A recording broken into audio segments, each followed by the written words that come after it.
Hey folks, this is Sean Yadnicek, and I'm here at the Urban Permaculture Institute of the Southeast, and it is the beginning of October, the first day of fall, and I'm going to take you on an updated tour of the Urban Permaculture Institute. I haven't been here in 4 months, and I just came and did a little bit of cleaning up, but the site has pretty much been abandoned for 4 months. There's some people that are living here and they're enjoying the site, but not a lot of work has been done on it. So it's in a wild state, but it's still very productive. So it'll be fun to check out things. Okay, I'm going to give everyone a quick rundown of the system components. Here's the gravel-filled trench, and bacteria live on the surface of the gravel, and you can use other different types of media, and they break down some of the pollutants in the water, things like ammonia, into nitrates and nitrites. Here's the settling pond, and along the edge of the settling pond are logs inoculated with shiitake mushrooms, and water from the roof basically falls onto the surface down here. The pond liner goes all the way up to the house, so it collects water. I added a gutter system. You can see up there, I can capture the water. There's a leaf guard right there, trash guard. The water comes down through here. There's the first flush diversion, and then it goes through that pipe and into tank storage, and then into the pond. Okay, so there's a settling pond, vegetated waterway, and then it flows down into the other pond systems. Here is a plastic lined bed, and we'll take a closer look at that. Okay, there's the bunch of basil growing in that plastic lined bed. You have some edible polypores growing on the logs here. There's the floating aquatic plants. Okay.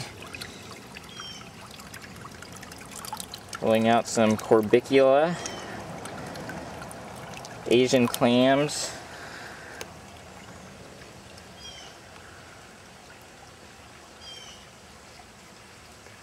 The Asian clams help flocculate suspended particles and deposit them into little mussel turds on the bottom, which can then be digested by other macrophytes. Alright, here's the floating hydroponics in the vegetated waterway. Got some basil on there. Started the spring and just left. Some of the basil was transplanted. You can see the root systems coming out of those things. Alright, there's a bunch of mint growing in the waterfall. Pickerel weed, edible leaves, some edible cattails.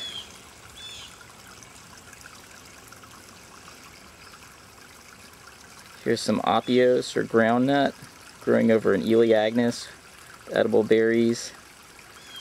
Apios is beginning to flower,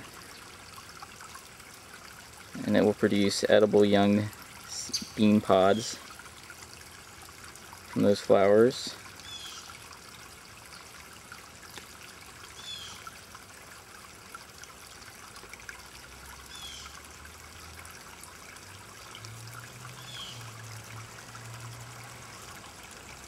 Added a clothesline between those two trees.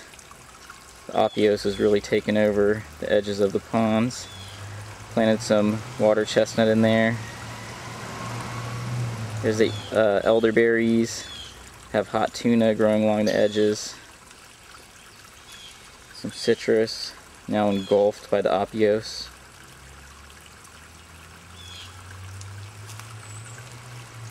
So this year I experimented with the zero input system for the pond. What I did is I parked the back of the chicken coop over the pond, so all the manure from the chickens fell into the pond, And I did this when the pond water temperature warmed up to 68 degrees in the springtime. And that stimulated a huge phytoplankton and duckweed bloom in the pond. And all the fish have been consuming all those things, and the tilapia have been munching on the duckweed, and they finally exhausted their food supply and are now very hungry and easy to catch.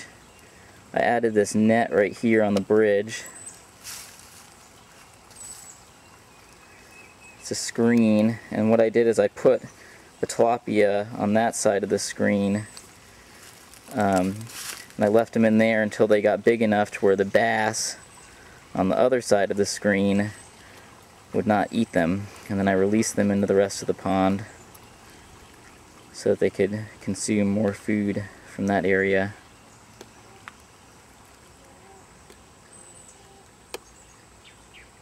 Alright, over here I added this secondary catchment system, just a 50-gallon barrel, but it's also an outdoor evaporative cooling system as well. So this is how it works. On a hot day, you want to come out and eat some lunch on the patio, and you basically release a small stream of water from the 50-gallon barrel into the patio area. Down here you can see where we released it, and that water evaporates and cools the patio off, making for more comfortable conditions. And then that water flows and gets caught by this diversion drain on the other side, feeds those plants through partial hydroponics, and then travels down into the pond to add to that water. Alright, next to the driveway here I've added some clumping bamboo as a screen, but also being edible. Here's the driveway, and also it's a rainwater catchment surface, and I'm working on basically concentrating the flow of the water to help flush solids off the driveway to then be caught in other systems.